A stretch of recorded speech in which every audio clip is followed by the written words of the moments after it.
हमारा अगला टॉपिक जो आज का है बहुत इम्पोर्टेंट है और वो है संयुग्मन से द्विबंध के संयुग्मन से तरंग दैर्घ्य के मान में वृद्धि क्यों होती है।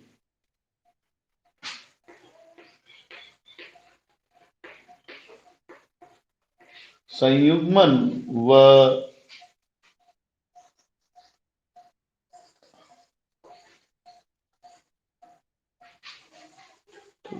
पूरा सही लिखें तो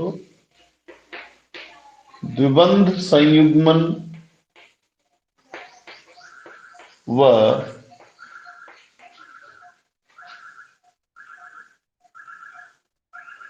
लैम्डा मैक्स पर प्रभाव।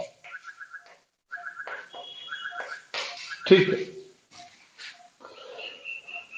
सबसे सरल एल्कीन लेते हैं हम CH2 डबल बॉन्ड CH2। ये है एथीन। एथीन में हम सिग्मा बंध को अभी ध्यान नहीं देंगे, एक पाई बंध है क्योंकि दोनों का अलग अलग तल होता है, इसलिए यहां केवल पाई बंध को ध्यान देंगे हम। तो यहां पर क्या होगा, दो पाई आणविक कक्षक होंगे।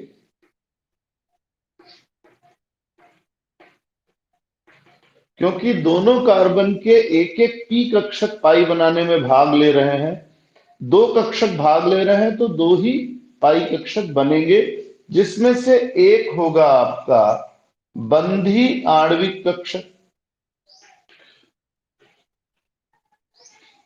और दूसरा होगा प्रतिबंधी आणविक कक्षक, पाई में ही। तो एक पाई है और एक क्या है आपका पाई स्टार। चूंकि दो इलेक्ट्रॉन है, दोनों कहां होंगे, यहां होंगे। तो आप देखो इसके ऊपर ये वाला पाई कक्षक क्या होगा, रिक्त होगा। प्रतिबंधी कक्षक रिक्त होगा, बंधी कक्षक में दो इलेक्ट्रॉन होंगे, पाई के दोनों इलेक्ट्रॉन बंधी में होंगे।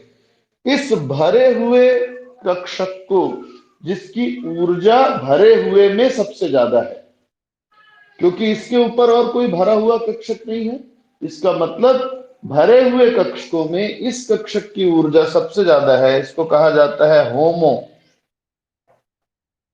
होमो का मतलब होता है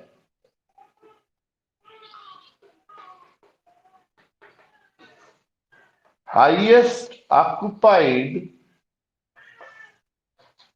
मॉलिक्यूलर ऑर्बिटल।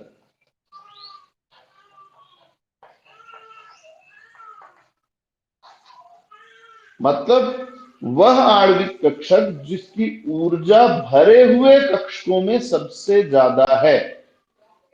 और ये खाली कक्षक है, और भी खाली कक्षक होंगे लेकिन नीचे कोई खाली कक्षक नहीं है, ये सबसे नीचे का खाली कक्षक है, इसलिए इसको नाम दिया गया LUMO।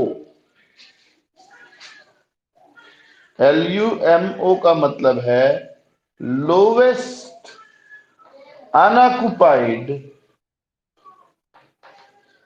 Molecular orbital. मतलब रिक्त कक्षकों में सबसे कम ऊर्जा इसी की है। तो वास्तव में जब भी संक्रमण होता है तो इलेक्ट्रॉन होमो से लूमो में जाते हैं। जो संक्रमण है उसमें इलेक्ट्रॉन हमेशा किस में जाते हैं, होमो से लूमो में, उत्तेजित होकर।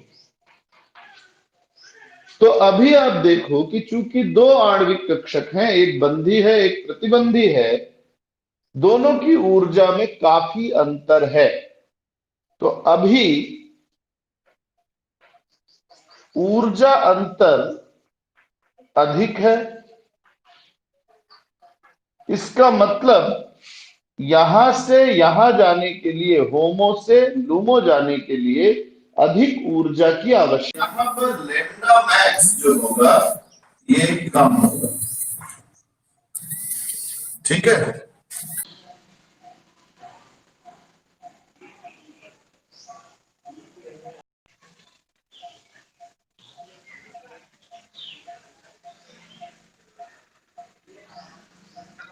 हाँ अनिल, क्लास ले रहा हूँ मैं, निकाल के तेरे को दोपहर में भिजवा देता हूँ या पहुंचा देता हूँ, है ना। बीच में टाइम निकलता है तो मैं जाके निकाल लूंगा, ठीक है। हाँ।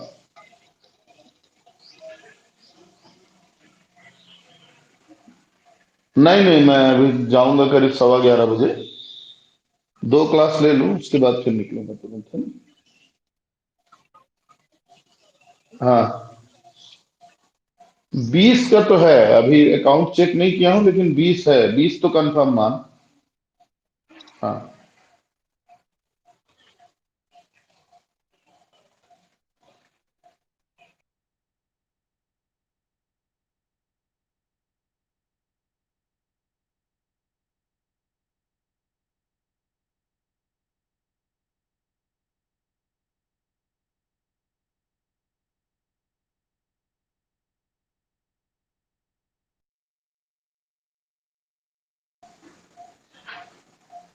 आ,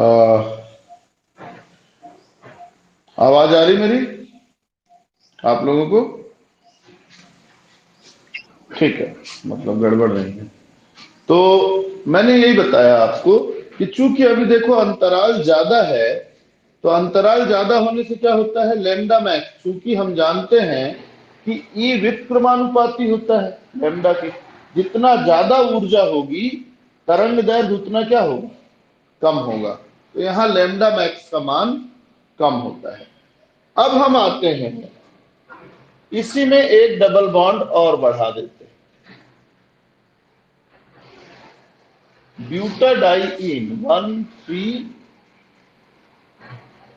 ब्यूटाडाइइन।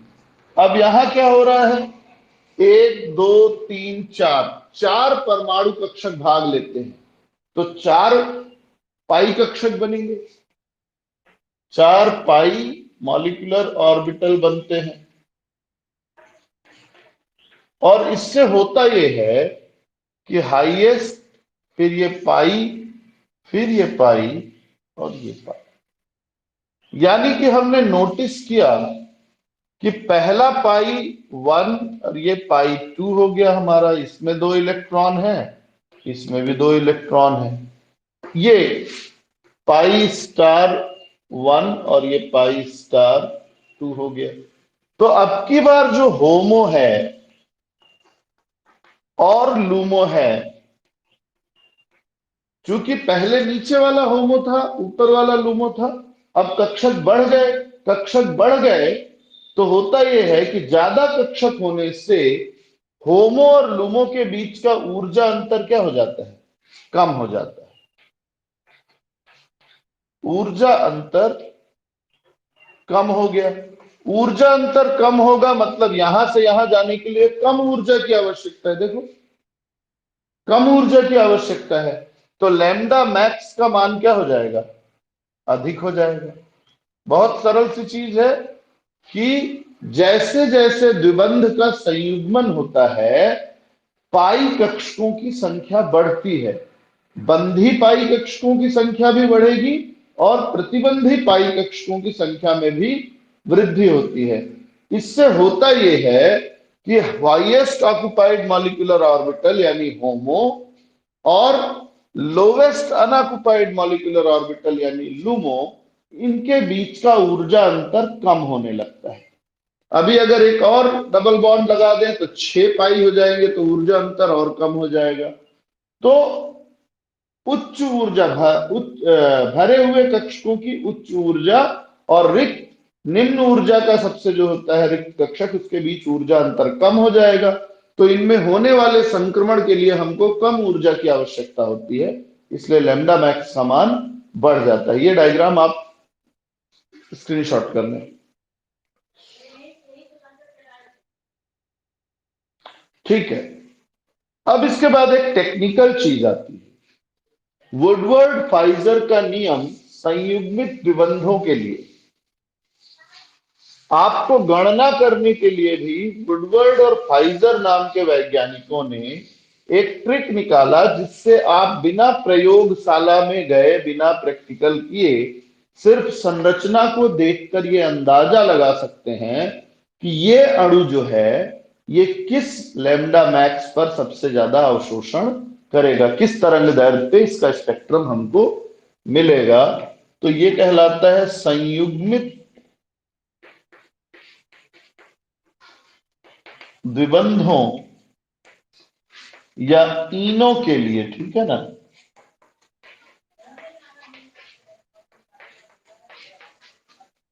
वुडवर्ड फाइजर का नियम, वुडवर्ड व फाइजर का नियम। क्या नियम है? सबसे पहले हम जानेंगे कि यहां जो आधार यौगिक है, आधार यौगिक है 1,3-ब्यूटाडाइईन CH2 double bond CH, single bond CH, double bond CH2। याद रखना H होना जरूरी नहीं है, ठीक है ना। इसके लिए जो लैम्डा मैक्स उन्होंने माना, उन्होंने कहा भाई इसके लिए फिक्स है 215 नैनोमीटर, ये फिक्स कर दिया। अब उन्होंने कहा कि अगर कोई एल्किल ग्रुप जुड़े, प्रत्येक प्रतिस्थापी के लिए उसपे एक निश्चित मान जोड़ दिया जाए, प्रत्येक एल्किल समूह या रिंग अवशेष। तो दूसरी चीज, प्रत्येक प्रतिस्थापी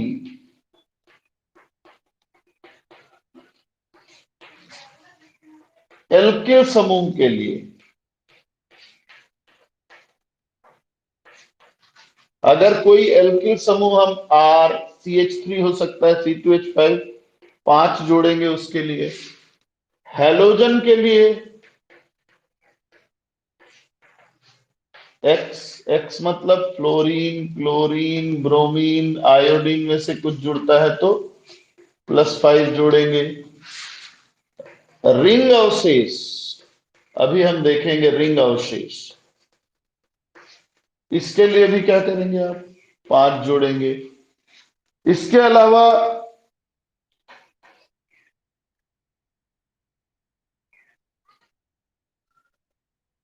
बाह्य चक्री द्विबंध के लिए,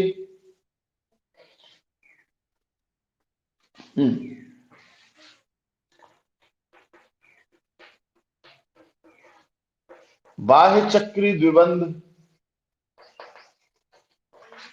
इसके लिए भी हम क्या करेंगे, 5 जोड़ेंगे। और संयुग्मित द्विबंध के लिए 30 जोड़ेंगे। तो ये सरल हो गया। चलिए, इतना अगर आपको याद है तो हम किसी अणु को लेते हैं। सबसे पहले हम लेंगे मेथिल ब्यूटाडाइईन या CH3 CH, double bond CH, single bond CH, double bond CH2। Actual में ये मेथिल ब्यूटाडाइन मैंने बोल दिया, लेकिन ये एक्चुअल में क्या है, 1,3 पेंटाडाइन है, ठीक है ना। तो चलिए ठीक है, हमारा मूल संरचना 4 कार्बन, जहां double bond, single bond, double bond, इसको घेर लेना है। ये मूल संरचना है। इस मूल संरचना के लिए आपको मान दी हुई है कितना, 215। इसमें एक मेथिल समूह बाहर जुड़ा हुआ है, डबल बॉन्ड वाले कार्बन से एक ही समूह जुड़ा है, तो एक एल्किल समूह, इसके लिए +5 कर लेंगे, टोटल रिजल्ट आएगा 220 नैनोमीटर।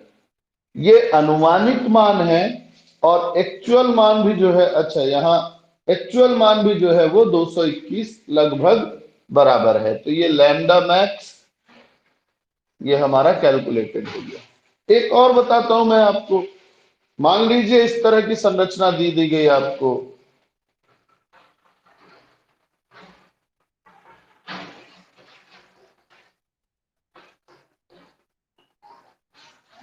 है ना, और बोला गया इसके लिए लैम्डा मैक्स की गणना कीजिए।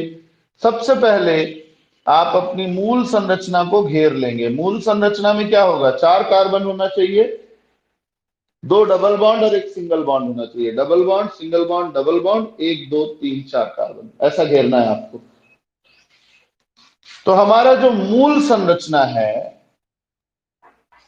उसके लिए मान है 215, और 2 एल्किल समूह हैं। आप देखिए 2 एल्किल समूह दिख रहे हैं, एक ये और एक ऊपर। तो 2 एल्किल समूह है, यानी कि 5 दूनी 10, ये हो गया आपका 225 लैम्डा मैक्स। ये गणना हो गई, ठीक है। इसको आप स्क्रीनशॉट ले लें, क्योंकि मैं नीचे का ही मिटाऊंगा, ऊपर का भी नहीं मिटाऊंगा, ठीक है। अब इसके बाद मान लो आपकी संरचना में कुछ ऐसा है,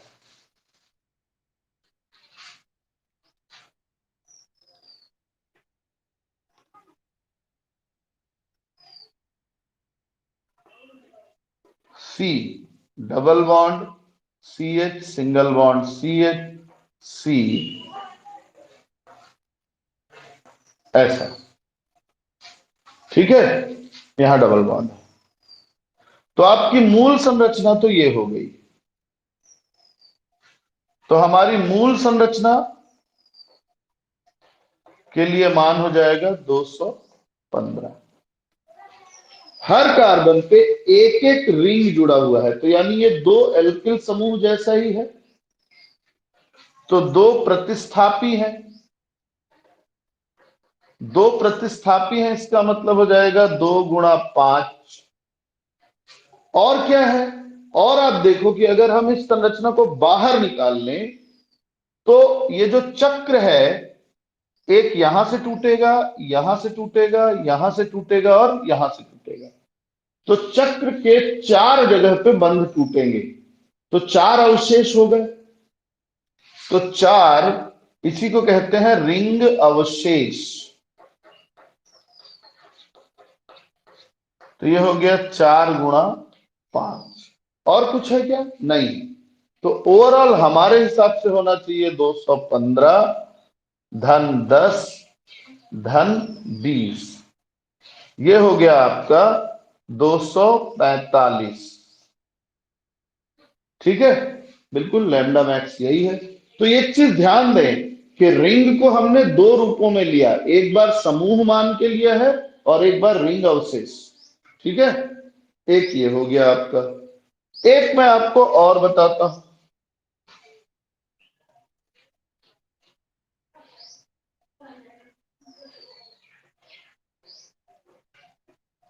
अच्छा, इसको कहते हैं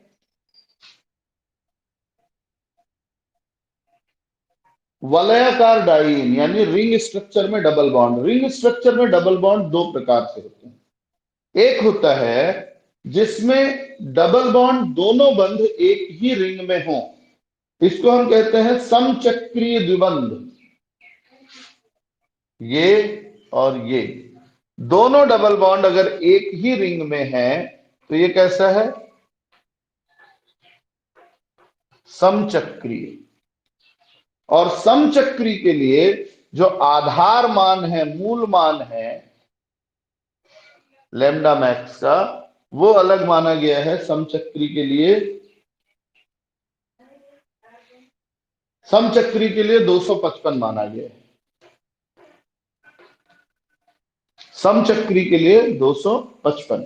तो हम इस पूरे स्ट्रक्चर के लिए गणना करें, 255 आधार मान हुआ। दूसरा इसमें और क्या है, इसमें दूसरी बात यह है कि रिंग ए और रिंग बी 2 रिंग है। आप देखो बी रिंग के ठीक बाहर एक डबल बॉन्ड आपको दिख रहा है। बी रिंग से जुड़ा हुआ है लेकिन बी रिंग के अंदर नहीं है, बी रिंग के बाहर है। इसको कहते हैं एक्सोसाइक्लिक डबल बॉन्ड, बाह्य चक्री द्विबंध। कितना जोड़ेंगे, 5। एक बाह्य चक्रीय द्विबंध है, इसके लिए मान जोड़ दिया +5।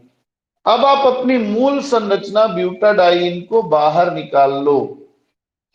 तो कहां कहां से बंध टूटेगा? एक ये टूटेगा, ये टूटेगा, ये टूटेगा, 3 जगह से टूटेगा। तो 3 रिंग अवशेष,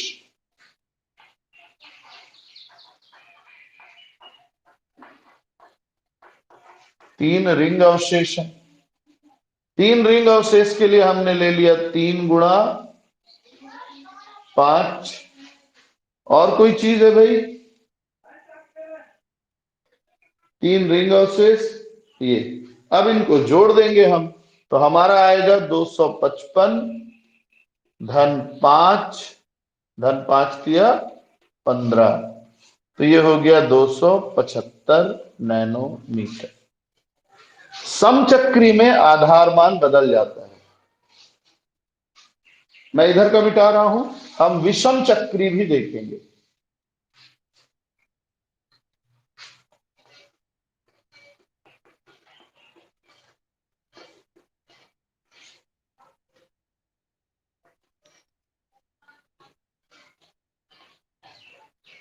विषम चक्री का अर्थ है डबल बॉन्ड जो है, एक डबल बॉन्ड एक रिंग में, एक डबल बॉन्ड दूसरे रिंग में, तो दोनों के बीच एक सिंगल बॉन्ड होना चाहिए, है ना? यही हो गया अपना ब्यूटाडाइइन ही मेन स्ट्रक्चर को ध्यान रखना है अपने को। तो अब यहां आधार मान जो है वो 215 रहेगा, ब्यूटाडाइइन वाला रहेगा।